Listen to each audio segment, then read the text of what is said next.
Allow me to introduce him to you as business head. Shridhar leads all business activities and initiatives. He has been steering the team since its inception and has helped the company grow from a startup to the world's most popular platform for domain names and hosting. Now, on a personal note, I heard him speak before, and he is definitely a great speaker with very valuable insights to share. So please put your hands together to welcome Shridhar.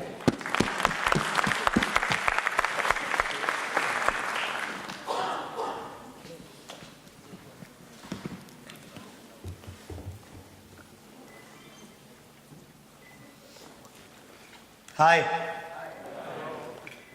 Can you guys hear me? Yeah. All right. Generally, this is a presentation technique which helps sometimes. Before I actually start talking about whatever I'm supposed to talk about, I just start thanking people. So I get comfortable while I'm over here, while I'm thanking people. So let me actually start off with a few names. Tushar, Stacia, Vihana, Shazia, Mubina, Priyank, Keenan, Varun and Janki. Now these names might not mean much to you, but these are some of the names that are the primary reason for this entire event taking place tonight, or today. So ladies and gentlemen, please give them a huge round of applause.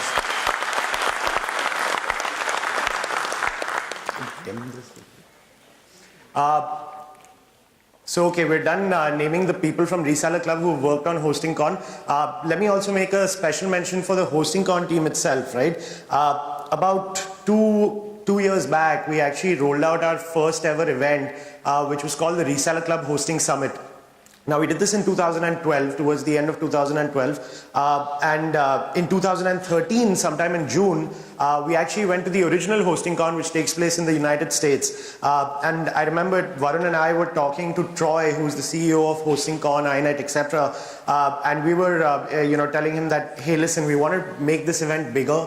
We want to take it to different countries, etc. And we feel we need to work with experts to be able to do that. We've done one fabulous event in 2012, but we want to make it even bigger, right? And we kept speaking for about half an hour, and Troy didn't say a word. And at the end of everything that we said, Troy had his poker face on, and he just said, "Okay, let's do it." And hence the rest is history. This year we've done an event in China. ResellerClub presents HostingCon in China, in Europe, Amsterdam, and today over here. So big round of applause to the HostingCon team for believing in us and for working with us. Right. Now for number 3, the exhibitors. The people that you guys come and speak to, right? All the vendors, etc. They're really eager to come here, talk to you guys, to get to know you better, to understand the Indian market better, and you guys define the Indian market for them. And that is why they're here, eager to talk to you guys. One more thing, while we want to make sure that we keep doing this event so that we can spread information, we can make sure that people are learning, etc., we need to make sure that we make enough money to be able to run this event at least. So while we don't make profits for these events, we at least make sure that our exhibitors keep us running and keep coming back over here. So once again, a huge round of applause to all our exhibitors. I'm going to make you guys clap a lot, okay? So please forgive me if your hands are hurting. No, wait. One more special mention for PIR, who's our title sponsor. And without them, again, this entire piece wouldn't be possible, because they've been really supportive. They've been really eager to be over here. They've been exhibiting for all 3 years, and for this year specifically, they took up the largest sponsorship available because they wanted to make sure that you guys understand what PIR, what .org, what .ngo is all about. So do make sure that you guys also stop by their booth and talk to them about it, because they're very eager to talk to you guys. Finally, last round of applause should actually go to you guys. Thank you for making this event happen, for being here today with us. I'm really, really proud of my team for what they've done. They've made sure that we have an event over here where all you guys come. And one of the biggest successes as a manager is that when you are redundant and your team is really doing everything on their own, and they've done a fabulous job, right? And I'm really proud of that. But I'm humbled to see you guys over here. So now, finally, one huge round of applause for you guys. Right, so should we get into the meat of the presentation? Yeah? Okay. So the topic for today is India, are we there yet? In hindsight, when I think about the name I gave this topic, in hindsight, it's a very beautiful thing. I don't think I've done justice to the name of the topic because, we're going to talk about India, but we're going to spend very little time on India. We actually are going to spend more time in talking about, within this scenario, what are we going to be able to do to be able to build a better business, to be able to grow faster, right? So let me actually ask you guys, how many of you feel India is there? Okay. I didn't really have a comeback to that. I knew some hands would go up, some hands wouldn't. Thank you so much. But I personally believe that India is actually not yet there, right? I'm saying this at the start of the presentation. I think we're about a couple of years away. I know we have great data centers coming in Madhya Pradesh, and there's a lot of stuff that's going on that's brilliant, right? But let me actually get into this a little in some more details, right? So where there? When I say, are we there yet? What am I referring to, right? Can you guys see the slide? Yeah? So this is a snapshot of different countries and what is their overall population, what is their internet population, hence what is their penetration, and overall how many domain names have they done, and hence how many hosted websites actually exist in every country, right? A lot of this is internal data, but fairly accurate to the tune of 1 or 2% here and there. As you can see, when you look at developed countries like the United States of America and the UK, right, their internet penetration is already close to 90%, 87% for the US, 90% for the UK. Now, when you look at some of the developing markets, you look at China, Brazil, Turkey, they are also in the high 40s or the low 50s, right? So they, from an internet penetration, have already made leaps and bounds compared to our country, compared to India, right? So when we say, are we there yet, right? I think we need to hit about a 50% penetration before numbers really start sizzling in this country, right? And that's why I believe that we're not there yet. Yes, we've got the advent of 4G coming over here. We've got virtually everybody using a smartphone today. I don't know too many people who don't use a smartphone, all right? And we've got a lot of things going on in this country which are great, which are going to make sure that internet penetration gets even better over a period of time. But I still think we're a couple of years away from that, right? Now, these are some useful and useless stats as well, right? Some of the complications that I feel exist in India, if you look at the number of languages we speak, there are 22 officially recognized languages and about 780 dialects, all right? Why is this important to me? Because this means that when you're out there trying to make sure that you're penetrating as much of India as possible, you're literally dealing with several different small countries in themselves because of the language barriers that may exist, right? The internet population growth in the last 2 years has been at 56%, which I think is decent. Now, this is the interesting part. The consolidation with the top 3 registrars in the country has probably reached, well, I've put 80%, but I think it's closer to even 90% today, right? Most of the domains that are registered through you guys are always registered with the big 3. One of them, of course, being ResellerClub. Thank you. And the number of resellers in our country, again, this is extrapolated data, but it's close to about 23,500 resellers or web service providers who've actually actively bought some sort of domain name or hosting package only in this year. So I'm not talking about people who were doing business in the past. If you look at those numbers are huge, right? But if we only talk about resellers in our country who've been doing business actively, right? There are more than 23,500 resellers. Why is this important? Because there are about 110,000 domains registered on a monthly basis from Indian registrants. Which basically means that on an average, if we were to basically say everybody is equal over here, all right? Each reseller or each web service provider is actually doing about 4.68, so anywhere between 4 to 5 domain names on a monthly basis, right? And subsequently websites, hosting packages, etc., right? I think this number is very low.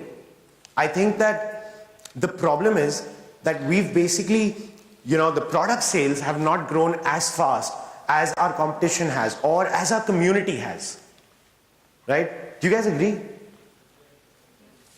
Yeah? Okay. Fair enough. So I'm doing good so far. So yeah, this to me is a problem, right? So what does that mean?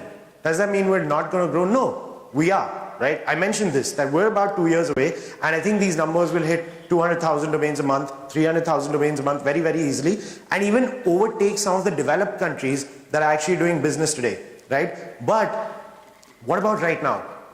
What are we doing right now to be able to fight off competition, to be able to make sure that we're still growing in an economy, in a country which is growing but not as fast as the community is? I don't think this is the end for everyone, and really this is the meat of the presentation that I want to talk to you guys about, because what I'm going to talk about right now is what I call a survival technique because of the sort of competition that exists, because of the sort of pressures that exist on our businesses. To me, one of the most important survival techniques is growth hacking. Right? Have you guys heard of growth hacking? Yeah? Some people have. How many have heard of growth hacking? Quick show of hands. And don't switch on the lights, it's fine. Okay, so thanks. So in case I say something that's not appropriate, please forgive me and tell me later, not in front of everybody, okay? Don't insult me. Okay. All right. So if you look at companies like Facebook, Hotmail, Dropbox, Spotify, a lot of these companies, when they actually started, worked on a lot of different growth hacking techniques to be able to start. I'll tell you what growth hacking is, right? Growth hacking, these are some quotes from various different people and what they have to say. Can you guys read this? No? Okay, I'm going to read it for you, right? So Sean Ellis, who's an entrepreneur and an angel investor, basically says that a growth hacker is a person whose true north is growth. Everything they do is scrutinized by its potential impact on scalable growth. Okay? The second one is actually the one which I think defines it in a little more detail, but it starts off very vaguely. Growth hacker is the new VP in marketing. All right? A growth hacker is a hybrid of a marketer and a coder. Okay? One who looks at the traditional question of how do I get customers for my product and answers that with A/B tests, landing pages, viral factors, email deliverability, and open graph, right? And the last one gets a little vague again, but anyway, a set of tactics and best practices for dealing with the problems of user growth, right? So to me, one of the biggest problems that we face as a nation or as a community is that we need more users and we need them fast, right? If we want to make sure that our business is flourishing. So growth hacking, according to me, is a concept that's developed primarily for technology startups. And I'll tell you why in the next couple of slides. It's largely a component of the technology that's available to you, and it focuses on lean marketing, right? This is why it's basically for technology startups, because what it does is it tells you that, hey, there are all these different ways of getting users. Let's focus on that. Let's be lean, all right? And then look at bigger budgets at a later stage, right? So what growth hacking actually includes, right, but is not restricted to, are various different factors that are a part of your business today. It includes making sure that your product management is continuously evolving. Okay, you're focusing a lot more on user experience so that the people coming over onto your website or who are doing business with you are always wowed and always know what they're supposed to do, and you make life easier for them. It talks about partnerships. It talks about different search engine optimization tricks, press releases because they're free, analytics, behavioral economics, landing page optimization, again extremely important, as well as email marketing to a large extent. All of these factors that growth hacking includes has to lead to a better online presence and a viral impact as well. It's very important to recognize this, that all of these tools actually need to be used in a way where you can build a good solid viral strategy such that you start getting customers without putting in the sort of effort that you once needed to, right? I'm not going to really talk about viral growth or viral ideas or something like that because that's specific to your businesses, but I'm definitely going to cover these tools and some other techniques in later stages, right? All of this, most importantly, needs to be recognized, comes at virtually no cost, all right? You need to use certain tools, which could be free, most of them are, all right? You need to make sure you have the right people. As long as you have those two factors in place, you don't need large marketing budgets to look at growth hacking. Actually, that's why it's called growth hacking. So, growth hacking as a concept has actually been around for years. All right. I know it was coined in 2010, and I think it was coined by Sean Ellis itself. But the way growth hacking works, the techniques, etc., have been around for several years, right? And they date as to as far back as Hotmail. When Hotmail was launched, right, they had they were struggling to sort of get users because they had a lot of different hoardings and television ads planned. But what they actually ended up doing, one of their investors actually gave them this idea that at the signature of every email that goes out from a Hotmail user, there should just be a small message, which was this, which is, P.S. I love you, get your free email at Hotmail. And that worked wonders for them, right? In the first couple of weeks, they had about 200,000 to 300,000 users, all right? And that wasn't growing fast enough for them. Within 1.5 years, when they finally sold out, they actually had more than 12 million users. And at that time, there were only 70 million internet users around the world, which was a huge achievement for them. And it all started with this viral factor, with their growth hacking technique.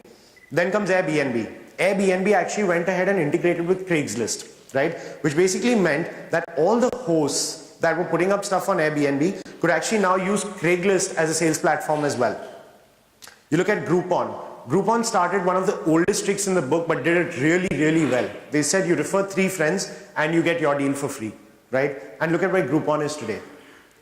These are some examples which are not specifically from our industry, but are examples nevertheless that we should keep in mind when it comes to growth hacking.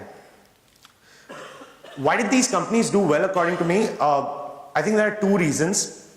One, they didn't really have the money to do a lot of big budget marketing, put up ads on television like the big daddies of this world, and they didn't even have the experience to be able to do that. They were part-time coders, part-time techies who had an idea, worked on it, and then wanted to make sure that they could do the most, they could make the most out of that, right? So that's where a lot of these concepts came from. And it's important to note this, right? Because I have spent so much time in talking to you guys about how we have really large players today spending millions of dollars, hundreds and thousands of dollars in this market, killing your market share, right? You probably might feel you don't have that budget right now, but there might be things which you could do which are really, really useful for you to be able to actually grow your business even in this market today. So just remember this, that growth hacking is a concept that, while it has been prevalent for a while, has never really been applied in any sort of formal structure for the web host designers and developers of the world. And I'm going to attempt to do that through a few of my slides now. And let's see if you guys, if that makes sense to you. So according to me, when you're looking at growth hacking, you should have 4 primary aims or 4 primary purposes. The first one is that you want to get more users onto your website, onto your platform, right? The more users you get, the better chances of conversion, but you want to make sure that you use growth hacking techniques to be able to convert users more effectively as well. You then want to make sure that those users that are converted convert into repeat customers, either by buying more products and services or by making sure that they're continuously renewing their products and services through you, right? And all of this has to be funneled into you making sure that you can make more revenues and profits. Am I right so far? Great. Now, growth hacking for me is all about taking these 4 steps and looking at what comes in between. Looking at each funnel and saying, what can I do to make sure that A, I get more users? Then what do I do to make sure that those users that come are converted better, keep buying more products and services, and hence I make more money. So it's about everything in between. Now let's take each one of these aspects and talk about different strategies or different ideas that you could implement, right? So when we talk about getting more traffic, right? One of the oldest tricks in the book, but something that I don't know if we do enough of, is making sure that we have strategic partnerships. Whether we look at schools, colleges, whether we look at other educational or general institutions that may exist, like medical associations, for example. When we look at these sort of partnerships, we want to make sure that we're continuously working in a way where through these partnerships, we can get a lot more customers coming on to us, right? You try popular local websites, those could work as well, or you could try some sort of celebrity endorsements, or making sure that really famous websites that you've worked for are highlighted well enough on your website, right?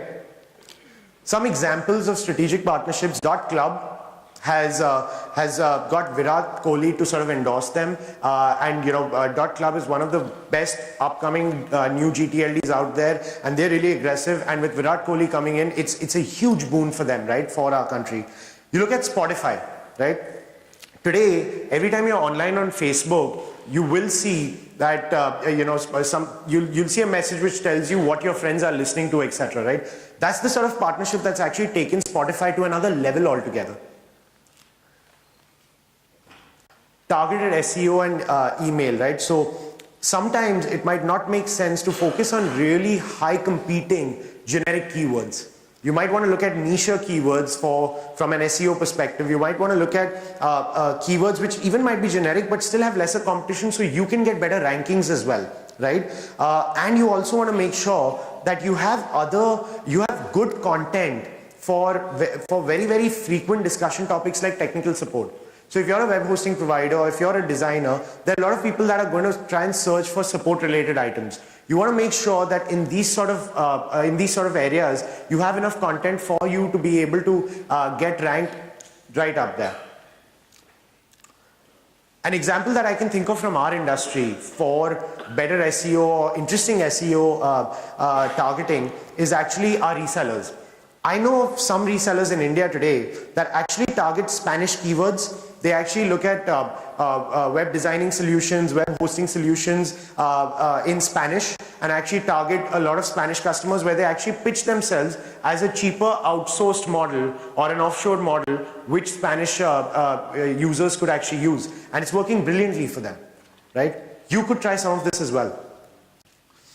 Referrals. Again, so simple, so straightforward. Incentivize your existing customers or users, incentivize them, incentivize all your visitors to come on your site, all right, and make sure that they understand that there is an incentive in referring you to other customers, right? It's as simple as that. Today, even when you look at affiliate models, right, that's another huge item that I feel we're sort of underplaying in our market, right?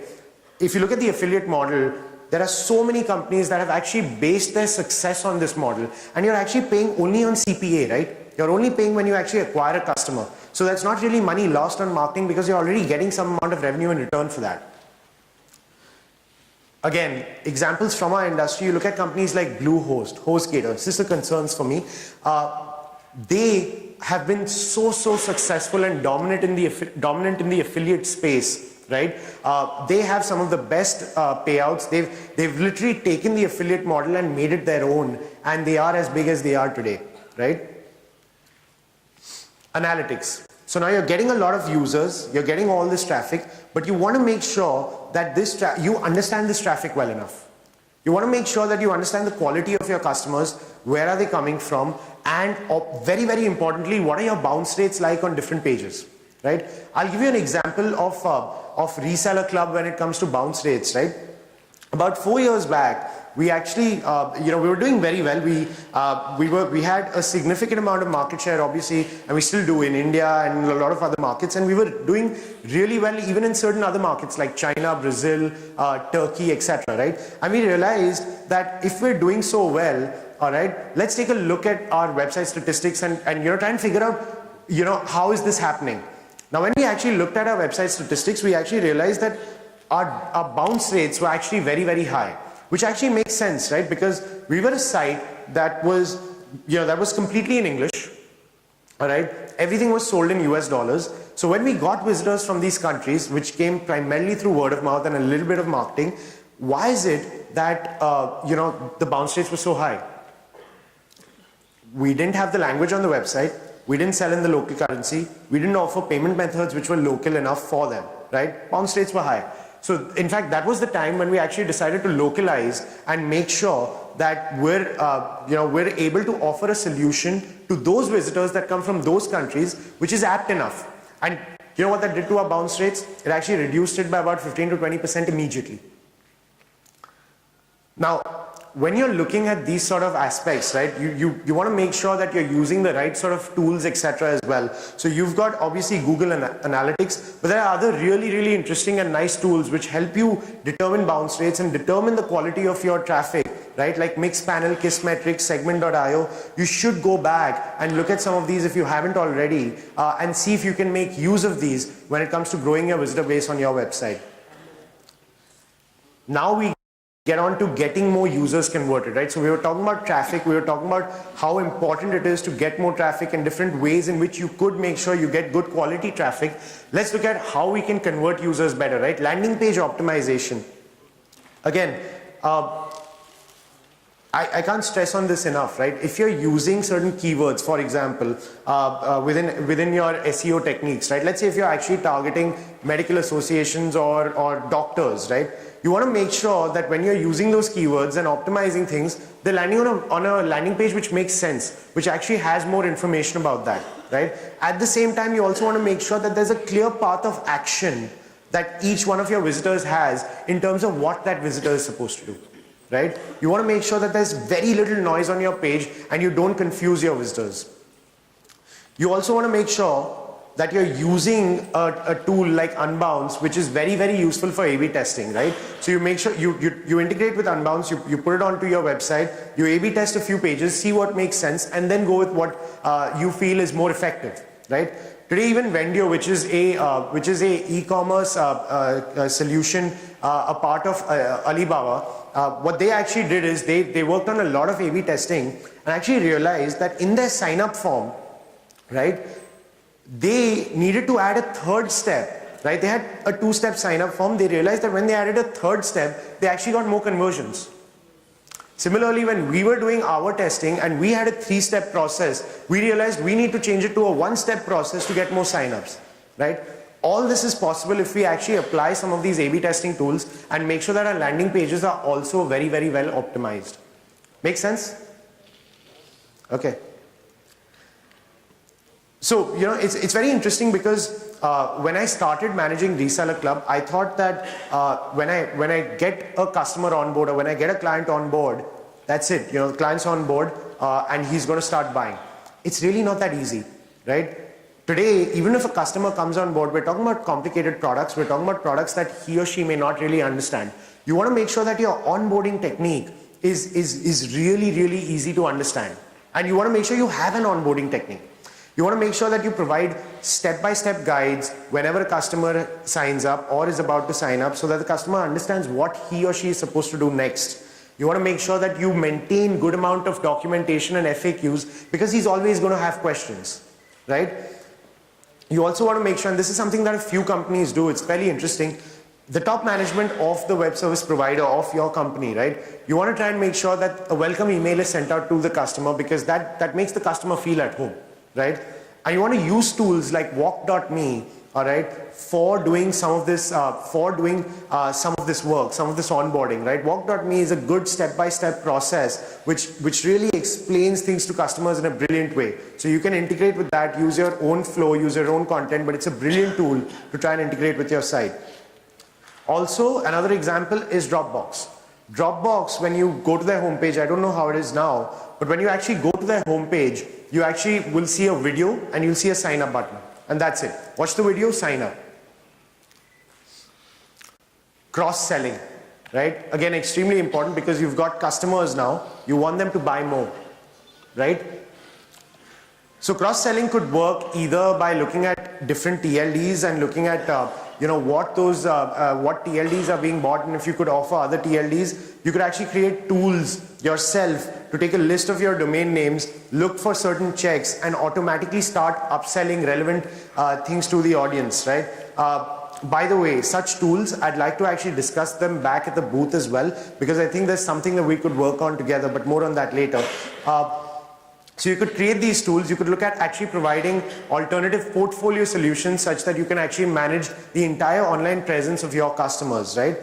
Now, Amazon does something really interesting with behavioral economics. What they do is they basically make sure that they understand what the customer is buying, all right? They tell the customer that people who have bought this have also bought these products, right? And they have a couple of other such interesting cross-selling items. And what that has actually done is it actually constitutes for close to about 10% of the revenue that they build, which is huge from an Amazon perspective. email campaigns. You want to make sure you hit people with your emails at the right time when it comes to them buying more, right? You want to make sure that you can build email campaigns around renewals, right? Talk about how important it is. You can compare your domain name space to real estate and make sure that customers don't drop domains and they continuously renew their domains. You want to continue providing offers or on value-added services, on other add-on products and services to your customers, right? And you want to run package deals as well. So they could get greater discounts if they move from a single product to multiple products and things like that. And you want to make more money, you want to make more profits. Right? Do you or do you not want to? Okay. I'm done.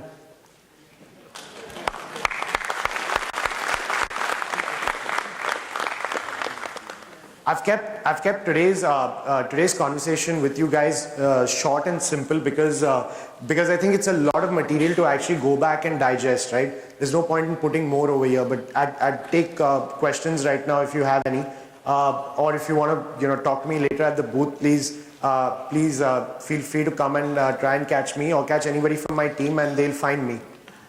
But yeah, questions, do we? Yeah, as Shridhar mentioned, we'll open up the floor now for some questions. If you can just raise your hand. We have one question over here and we'll get the mic to you. First of all, let all of us join for a big applaud to this young gentleman who are doing wonderful job. Thank you, sir. And thank you all of you. You have given us more than what we can carry today, I think. I thought so, and that's why I stopped over here while actually making this presentation. But like I said, feel free to come by the booth later when no sessions are going on, and I'll be more than happy to talk about some of this in more detail. Now tell us a little more, your insight into this enterprise. That is, resellers club, how it driven to you. Actually, Reseller Club is driven by you guys. At the end of the day, we are completely dependent on you guys. That's why I do these presentations in the manner that I do, because our success really comes from the success that you guys get. So, as long as you guys continue to sort of do well and grow your businesses, I'm more than happy. That's all I want. I'll stop coming here and boring you guys also if you all want, but just keep doing more business. But no, Reseller Club is, a part of Endurance. It's the largest wholesale platform in the country and one of the largest wholesale platforms in the world. The idea is very simple. You come to Reseller Club, you get our platform, you get all these products and services that you can resell within minutes or get your website set up within minutes and literally start selling. Either tell people that that, hey, go onto my domain name and buy products from there, or market your website, do whatever you want. We give you that freedom, flexibility to run your business however you want. But at the end of the day, we just want to make sure that we're your back-end provider for as much as possible. One more question. Yeah. If you have a solution for the Google keyword inscription problem. I don't know where this question is coming from. Can the person... Just Google. raise your hand. Pardon?